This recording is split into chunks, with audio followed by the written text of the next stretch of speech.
পশ্চিমবাংলার বুকে ব্র্যান্ডেড পরিবারের ছেলা কেউ যদি হয়ে থাকে সেটা হচ্ছে নওশাদ সিদ্দিকী।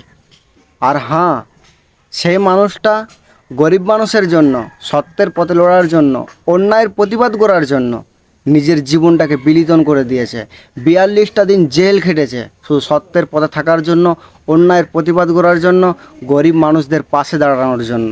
আর এসব বিষয়গুলো কিছু ফালতু মানুষ আছে ভাবে না, যারা এখন সমাজে আলোচনা করে নওশাদ সিদ্দিকী বড় ভাইজান তারা নাকি বিজেপির দালাল, তাদের ভিডিও দেখলে কমেন্টে গালি করে। তবে তাদেরকে একটা কথাই বলতে চাই, বলছিলাম কি ভাই, এই 3 দিনকার দুনিয়াতে এসে 1000 দিনকার কথাটা ভুলে যেও না। সেখানে একদিন যেতে হবে, সেইখানে সঠিক হিসাব দিতে হবে, এইটা মনে রাখবে।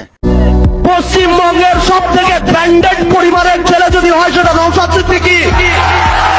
কোন কালীঘাটের টালির চালা থেকে উঠে আসেনি। সেই মানুষটাকে আপনারা 43 দিন জেল কাটিয়েছেন। শরীরের শেষ রক্তবিন্দু থাকতে তার হিসাব আমরা বুঝে নেব, এই অঙ্গীকার তমলুকের মাটিতে দাঁড়িয়ে আজ আমরা করলাম।